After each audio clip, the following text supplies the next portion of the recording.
Jordan selalu ingin mendengar Lauren bernyanyi. Dia percaya bahwa suaranya pasti sangat menyenangkan. Saat mereka berkencan, Jordan sering mabuk oleh suaranya. Ketika dia meminta Lauren bernyanyi untuknya saat itu, dia malu dan merasa bahwa Jordan adalah seorang profesional musik, jadi nyanyiannya tidak sesuai dengan standarnya. Karena itu, dia menolak menyanyi untuknya. Tapi hari ini, sepertinya Lauren akan mabuk cepat atau lambat. Dia bisa mengambil kesempatan untuk membuat Lauren bernyanyi dan memuaskan rasa ingin tahunya. Sementara itu, Charleston memandang Lauren dengan tatapan meminta maaf. Lauren, aku tahu semua tentang apa yang terjadi. Ini salah Jamie karena main-main. Dia menculikmu dan membawamu ke medan perang Suriah. Dia bahkan memaksamu dan Jordan bertentangan dengan keinginanmu di ruangan gelap. Saya minta maaf atas nama Jamie. Aku harap kamu bisa memaafkannya. Charleston mengangkat gelasnya. Terlepas dari statusnya yang tinggi, dia telah mengambil inisiatif untuk meminta maaf kepada cucu menantunya. Lauren dengan cepat menuangkan lebih banyak anggur dan mengangkat gelasnya untuk bersulang untuknya. Kakek, aku sudah melupakan masalah itu. Stefan berkata dengan tergesa-gesa. Tuan Steele, tolong jangan bawa ke hati. Menurut pendapat saya, Jamie tidak bermaksud mempermalukan Lauren. Dia pasti berpikir bahwa Lauren dan Jordan adalah pasangan yang cocok. Itu sebabnya dia melakukan itu untuk menghasilkan kesempatan romantis. Omong-omong, kita harus berterima kasih kepada Jamie. Jika bukan karena dia, kita tidak akan menjadi menantu. Putrinya telah diperkosa. Tetapi sebagai ayah, Stefan sebenarnya berbicara untuk Jamie, yang telah mengaturnya. Ada saat ketika Stefan akan menggertakkan giginya dengan kebencian ketika dia mendengar nama Jamie. Dia akan merasa seperti meretas seseorang dengan pisau. Tapi kemudian, pria yang memperkosa Lauren ternyata adalah sosok yang luar biasa, dan keluarga Steele bahkan lebih berkuasa daripada keluarga Howard. Yang terpenting, Lauren telah jatuh cinta pada Jordan dan hidup bahagia sekarang. Karena itu, tidak ada yang membawa masalah ini ke hati. Tapi Jesse tiba-tiba meledak dalam kemarahan. Jamie terlalu keterlaluan. Dia benar-benar melakukan hal seperti itu pada Jordan dan Lauren. Lauren, jangan khawatir. Saat Jamie kembali, aku pasti akan memberinya pelajaran untukmu. Intensitas permintaan maaf mereka membuat Lauren merasa sangat tersentuh. Terima kasih, kakak Jesse. Tidak perlu memberinya pelajaran. Aku sudah memaafkannya. Charleston mengangguk lega. Lauren, satu hal lagi. Karena Anda berada di Inggris, saya ingin secara resmi mengintegrasikan Anda ke dalam keluarga Steele. Mulai sekarang, Anda adalah menantu dari keluarga Steele dan memiliki hak untuk mewarisi aset kami. Ekspresi marah Jesse berubah menjadi senyuman. Lauren, aku tahu bahwa keluargamu sendiri sangat kaya, tetapi kekayaanmu tidak seberapa dibandingkan dengan kami. Kekayaan keluarga kami di luar imajinasi. Selamat. Yumi juga tersenyum. Selamat, Lauren. Oh. Lauren juga sangat senang. Dia akhirnya diakui sebagai menantu perempuan dari keluarga Steele. Dia bisa dimasukkan dalam daftar keluarganya dan memenuhi syarat untuk mewarisi aset keluarga. Tidak setiap wanita yang menikah dengan Jordan telah diberikan hak istimewa ini. Lagi pula, Hailey tidak diakui oleh Styles. Terima kasih, kakek. Terima kasih, kakak Jesse dan kakak Yumi. Dalam kegembiraannya, Lauren mengambil gelas anggurnya dan menenggaknya dalam satu tegukan. Hei. Jordan bahkan tidak punya waktu untuk menghentikannya. Dia berpikir bahwa istrinya pasti akan mabuk malam ini. Benar saja, saat dia mengobrol dengan semua orang, Lauren menjadi semakin santai dan ceria. Jordan mengambil kesempatan untuk memberinya mikrofon. Sayang, karena kamu sangat bahagia hari ini, bagaimana kalau kamu menyanyikan lagu untuk semua orang? Lauren mengambil mikrofon mahal itu. Tentu. Bahkan Chloe terkejut. Mama mau nyanyi? Jordan diam-diam senang. Suara Lauren sangat menyenangkan. Nyanyiannya pasti akan memikat orang sampai mati. Sambil memegang mikrofon, Lauren berdiri di samping meja makan. Untuk menghormati Charleston, dia memilih oldie klasik. Dia berkata, kakek, saya akan menyanyikan Imagine oleh John Lennon untukmu. Jordan angkat bicara. Kamu tidak harus menyanyikan lagu lama. Nyanyikan saja lagu favoritmu saat ini. Lauren berpikir sejenak. Lagu favoritku saat ini. Lagu favorit Lauren saat ini adalah Cold Heart oleh Elton John dan Dua Lipa. Lauren menatap Jordan. Aku akan menyanyikan Cold Heart oleh Elton John dan Dua Lipa. Hubi, bisakah kamu bermain untukku? Petik 2. Lauren tahu bahwa Jordan mahir dalam banyak alat musik. Menyanyikan a cappella jelas tidak sehebat memiliki iringan musik. Namun, Jordan tidak beranjak dari tempat duduknya. Saya tuan muda di sini, saya tidak akan mengangkat satu jari pun. Lauren tidak berharap Jordan berperilaku seperti tuan muda yang manja sekarang karena dia ada di rumah. Dia biasanya memasak makanannya sendiri dan membuat tempat tidurnya sendiri di rumah Lauren. Cemberut sedih, Lauren tidak punya pilihan dan mulai bernyanyi. Itu adalah tanda manusia ketika ada yang salah. Suara Lauren memang sangat indah. Jordan langsung terpaku dan dia mengingat semua momen indah yang dia miliki bersamanya. Namun, Lauren terdiam linglung setelah menyanyikan satu kalimat itu. Ini karena dia tiba-tiba mendengar suara gitar dan drum. Seseorang sedang bermain untuknya. Namun, Lauren tidak dapat melihat ada musisi yang hadir saat dia mengamati area tersebut. Lauren penasaran, dari mana musik itu berasal? Jordan tersenyum. Istri konyol, kamu belum pernah mengalami kemajuan teknologi stylus. Alasan Jordan tidak bermain untuk Lauren adalah karena ada sistem musik otomatis yang terpasang di sini. Saat Lauren mulai bernyanyi, sistem akan segera menganalisis lagu dan memainkan musik pengiring yang sesuai. Tidak hanya itu, sistem ini bahkan dapat meningkatkan suara penyanyi dan menambahkan efek khusus. Stylus adalah satu-satunya yang memegang teknologi ini sekarang. Jika mereka merilis teknologi ini ke pasar, 80% orang yang bekerja di dunia musik akan kehilangan pekerjaan. Ketika aromanya tetap ada dan godaannya kuat. Dingin, hati yang dingin, dikeraskan olehmu. Beberapa hal terlihat lebih baik, sayang. Hanya lewat.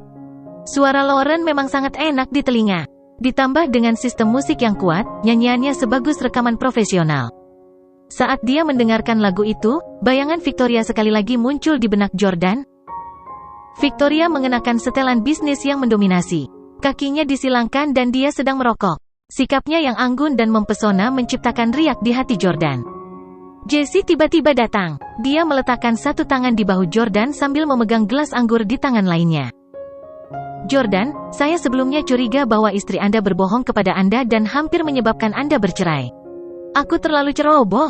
Saya tidak menyangka Jamie begitu licik dan saya jatuh ke dalam perangkapnya. Ketika Jesse pergi ke AS untuk menghadiri pernikahan Jordan, dia telah menyelidiki Lauren dan mengatakan bahwa dia adalah wanita jahat yang berselingkuh dengan pria lain. Insiden itu saja hampir menyebabkan Jordan dan Lauren berpisah.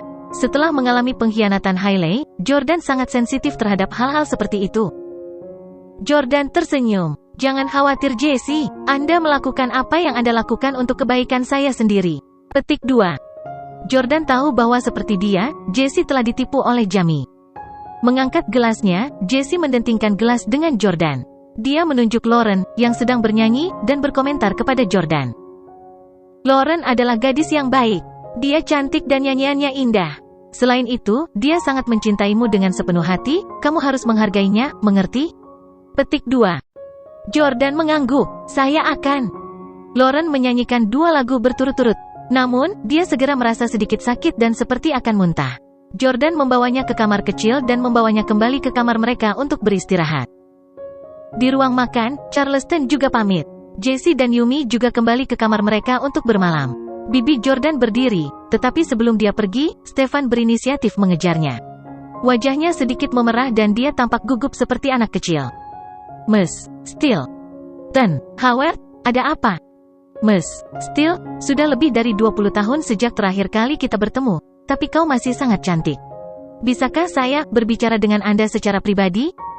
Sementara itu, di kamar Charleston, Jordan pergi ke kamar kakeknya setelah Lauren tertidur. Kakek. Seolah-olah dia mengharapkan Jordan untuk mencarinya, Charleston belum pergi tidur. Kakek, apa pendapatmu tentang Lauren? Charleston berseri-seri. Dia gadis yang sangat baik. Namun, saya tahu bahwa wanita yang paling Anda cintai bukanlah dia. Itu Victoria, kan? Jordan menghela nafas. Ya, kakek. Saya ingin menyelesaikan misi pelatihan keluarga sesegera mungkin dan mencari tahu mengapa keluarga kami ingin menangkap ayah Victoria saat itu. Saya ingin melihat Victoria sesegera mungkin. Aku tidak bisa hidup tanpa dia. Aku menikahi Lauren untuk mencari tahu tentang keberadaan Victoria.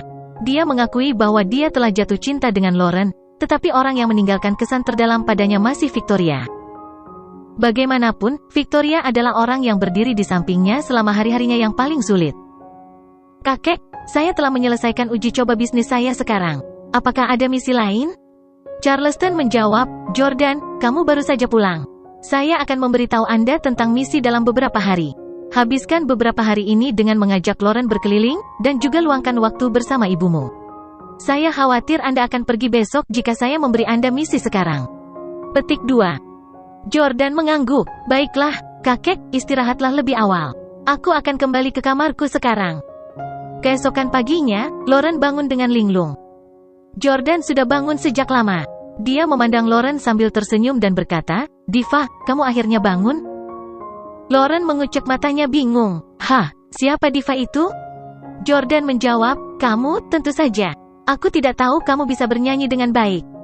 Lauren terkejut. "Apakah aku bernyanyi tadi malam?" Dan jelas-jelas mabuk terlalu banyak dan tidak tahu apa yang terjadi tadi malam. Senyum di wajahnya. "Ya, Anda melakukannya. Anda menyanyikan Cold Heart oleh Dua Lipa dan Elton John, serta Easy on Me Adele. Anda bernyanyi dan menari. Anda menari dengan kakek saya juga, dan Anda bahkan melakukan tarian striptease. Aku tidak bisa menghentikanmu sama sekali. Sayang, aku tidak menyangka kamu memiliki sisi yang begitu bersemangat dan tidak terkendali." Lauren benar-benar tercengang. Dia tidak tahu apakah Jordan bercanda atau tidak. Melompat untuk merebut selimut, dia buru-buru merangkak di bawah selimut, tidak berani menunjukkan wajahnya. "Ah, saya sangat malu sehingga saya ingin bunuh diri. Saya tidak ingin hidup lagi. Bagaimana aku bisa menghadapi keluargamu?" Lauren selalu menjadi putri yang bermartabat dan pantas dari keluarga berpengaruh. Ini adalah pertama kalinya dia di rumah suaminya, tetapi dia benar-benar melakukan hal seperti itu. Dia merasa ingin mati. Jordan menghiburnya sambil tersenyum, "Konyol, aku bercanda. Anda hanya menyanyikan 2 lagu dan tidak menari. Faktanya, kamu bernyanyi dengan sangat baik. Aku bahkan merekamnya untukmu. Apakah kamu ingin menontonnya?" Sebagai tidak, Lauren berteriak dari bawah selimut.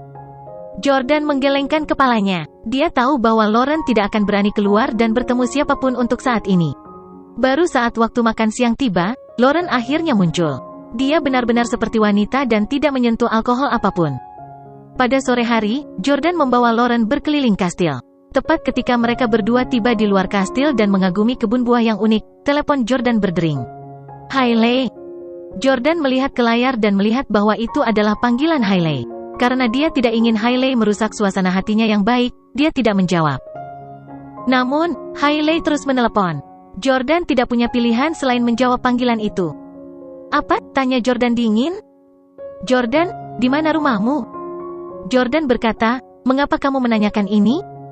Jawab Hailey, "Saya telah tiba di Inggris dan saya berada di Trafalgar Square sekarang. Aku ingin pergi ke rumahmu. Bisakah kamu menjemputku?" Kata-kata itu membuat Jordan terdiam. Dia tidak berharap Hailey mengikutinya ke Inggris. Dia bukan istri Jordan lagi. Kenapa dia ada di sini? Jordan menjawab dengan sangat langsung, "Apa yang ada dalam pikiranmu itu? Mengapa saya membawa Anda ke rumah saya? Luruskan ini. Kamu bukan istriku lagi. Kami bercerai." Ya, Jordan memang berjanji pada Hailey bahwa dia akan membawanya ke kastil untuk bertemu kakeknya. Namun, saat itulah Jordan masih mencintai Hailey. Sekarang setelah dia bertemu Victoria dan Lauren, cinta yang pernah dia simpan untuk Hailey sudah lama menghilang. Hailey berkata, "Saya tidak peduli, saya tetap datang.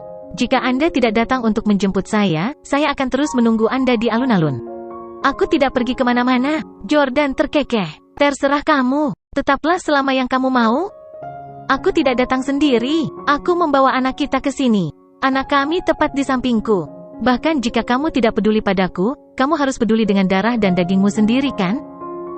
"Apa?" Jordan sangat marah. "Hailey, anak itu masih sangat kecil. Mengapa kamu tidak tinggal di rumah untuk merawatnya dengan baik?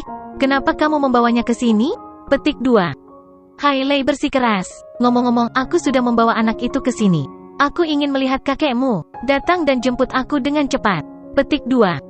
Lauren, yang mengenakan gaun bermotif bunga, memperhatikan bahwa Jordan sangat marah. Dia bertanya dengan suara lembut, "Hubi, ada apa?" Jordan menutupi gagang telepon dan berkata kepada Lauren, "Ini Hailey. Dia membawa anak itu ke Inggris." "Hah?" Lauren terkejut. Jordan berkata, "Sama saja. Keluarga saya punya rencana untuk membawa anak itu ke sini. Jangan khawatir, aku tidak akan membiarkan Hailey mengganggu kita." Setelah berbicara dengan Lauren, Jordan kembali ke telepon. "Baiklah, tunggu di alun-alun. Saya akan mengirim seseorang ke sini sekarang." Petik 2. Hailey sangat gembira. "Jordan, aku ingin kamu mengirim kereta emas yang kamu dan Lauren kendarai." "Saya ingin naik kereta emas." Petik 2. Selama penerbangan panjang ke Inggris, Hailey berfantasi tentang naik kereta emas dan dikagumi oleh orang yang lewat. Wanita sia-sia seperti dia suka berfantasi tentang adegan seperti itu. Dia merasa bahwa dengan kecantikannya, dia pasti juga akan menjadi topik trending teratas di media sosial. Biarkan netizen tahu bahwa kecantikan nomor satu di AS bukanlah Lauren, tapi Hailey. Jordan membalas dengan marah, "Hailey, apa kamu gila? Anda menipu saya 3 kali ketika Anda bersama saya. Anda masih memiliki pipi untuk menuntut melihat kakek saya? Tidak hanya itu, Anda berani menuntut untuk duduk di kereta emas keluarga kami? Apakah kamu layak?" Petik 2. Dia tidak menyangka Hailey menjadi segila ini. Pria manapun dan keluarganya akan memperlakukan wanita yang berperilaku seperti Hailey sebagai musuh utama mereka. Namun kini, Hailey justru berani menuntut untuk bertemu dengan keluarga Jordan. Bukankah dia takut dipukuli sampai mati oleh Styles? "Karena saya di sini untuk melihat keluarga Anda, saya secara alami siap. Jangan khawatir tentang itu. Datang dan jemput aku. Semakin lama Anda menunda, semakin lama putra Anda harus berdiri di sini." Itu saja, Hailey membalas dengan mudah. Dengan itu, Hailey menutup telepon. F***CK, jalang ini, petik 2. Jordan sangat marah. Dia telah mengagumi bunga dan buah-buahan di taman dan rumpun ketika dia terganggu oleh panggilan tiba-tiba Hailey. "Hubby, apa yang Hailey katakan?" Lauren bertanya dengan prihatin. Jordan berkata dengan marah, "Wanita itu ingin naik kereta emas yang kita ambil tadi malam. Saya sangat mengagumi keberaniannya. Dia datang jauh-jauh ke Inggris hanya untuk naik kereta emas keluarga kita." Lauren juga tahu bahwa Hailey adalah wanita yang sombong dan dangkal. Hailey sangat angkuh dan impulsif. Dia tidak mempertimbangkan konsekuensi dari tindakannya. Dia pasti melihat foto kita kemarin dan merasa sangat iri. Dia juga pasti menyesal menceraikanmu. Lagi pula, jika kalian berdua tidak bercerai, dia akan menjadi orang yang duduk di kereta kemarin. Seringai terpampang di wajah Jordan. "Saya harus berterima kasih padanya untuk perselingkuhan di luar nikahnya. Kalau tidak, kamu dan aku tidak akan bisa bersama." Pada saat ini, Jessie dan Yumi berjalan sambil berpegangan tangan. "Jordan, ada apa? Aku mendengarmu bersumpah dari jauh." Jessie bertanya sambil berjalan mendekat. "Halo Jessie, Yumi," Jordan dan Lauren menyapa pasangan yang mendekat. Jordan berkata, "Mantan istri saya, Hailey, baru saja tiba di Inggris bersama anak kami. Dia menuntut untuk datang ke tempat kami dan meminta saya untuk menjemputnya di kereta emas." Jessie terdiam. "Apa? Pelacur itu mengkhianatimu dan mempermalukan keluarga kami. Beraninya dia datang ke rumah kita? Dia benar-benar berani meminta untuk duduk di kereta emas keluarga kita? Sungguh lelucon. Selain keluarga Steele, ada kurang dari 10 orang di dunia yang memenuhi syarat untuk menaiki kereta emas itu. Dia hanya wanita lepas dari keluarga kelas 3. Apa hak dia untuk duduk di dalamnya?" Petik 2. Yumi juga tidak menyukai Hailey. "Itu benar, Jordan. Abaikan dia." Jordan berkata, "Ya, aku pasti tidak akan membiarkan dia masuk ke rumah kita. Namun, karena dia membawa anak kita ke sini, aku akan meminta naga untuk membawa anak itu ke kakek." Ekspresi Jessie berubah halus ketika dia mendengar nama naga. Jessie adalah putra tertua, sementara Dragon adalah yang terkuat di antara talenta yang dilatih oleh Styles. Dengan benar, Dragon seharusnya ditugaskan ke Jessie. Tapi Charleston memilih untuk menugaskan Dragon ke Jordan. Jessie berkata, "Jordan, tidak perlu merepotkan Dragon. Saya akan meminta butler Frank untuk melakukan perjalanan. Biarkan saja jalang itu ikut. Sebelumnya di AS, saya tidak ingin menimbulkan masalah, jadi saya tidak membela Anda. Sekarang dia telah mengambil inisiatif untuk datang ke wilayah kita, aku pasti akan mencari keadilan untukmu dan memberinya pelajaran." Jordan merasakan sedikit simpati ketika mendengar itu. Sejujurnya, meskipun Jordan membenci Hailey, mereka pernah jatuh cinta. Selain itu, dia sudah membalas dendam padanya. Dia tidak pernah berpikir untuk memukuli Hailey atau memberinya pelajaran. Karena itu semua di masa lalu, Jordan tidak ingin membuang energinya pada wanita ini lagi. "Sir. Jessie." Jordan hendak berbicara ketika Jessie mengulurkan tangannya. "Jordan, aku tahu kamu berhati lembut. Serahkan ini pada kakek dan aku. Jangan khawatir tentang itu." Dengan itu, Jessie memanggil butler Frank dan memintanya untuk menjemput Hailey dengan Bentley lamanya. Setengah jam kemudian, di Trafalgar Square, Hailey memegang kereta bayi di satu tangan dan telepon di tangan lain, mengambil foto kerumunan di alun-alun. Saat itu, dia sedang mengambil foto pasangan parubaya yang sedang memberi makan burung dara. Dia mengenali pasangan itu karena mereka adalah aktor yang relatif terkenal di AS. Tempat ini sangat bagus. Saya dapat melihat selebritas bahkan hanya dengan berdiri di tempat umum. Saya suka tempat ini. Pada saat ini, butler Frank berjalan mendekat. Pelayan Frank, Anda di sini? Hailey senang melihat butler Frank. Miss Camden, kita bertemu lagi. Sebelumnya, Jordan telah mengatur agar Hailey pergi kencan buta dengan cucu butler Frank, tetapi dia baru saja pergi dengan marah. Hailey berkata dengan sopan, "Butler Frank, kamu terlihat baik. Bagaimana cucumu? Apakah kakinya lebih baik?" Butler Frank menjawab, "Terima kasih atas perhatian Anda. Dia baik-baik saja. Silakan ikuti saya." Baik, Hailey mengikuti butler Frank ke mobil. Melihat bahwa itu adalah Bentley tua dan bukan kereta emas yang mewah, Hailey segera menjadi tidak senang. "Kenapa mobil? Saya ingin duduk di kereta emas. Yang sama yang ditunggangi Lauren kemarin?"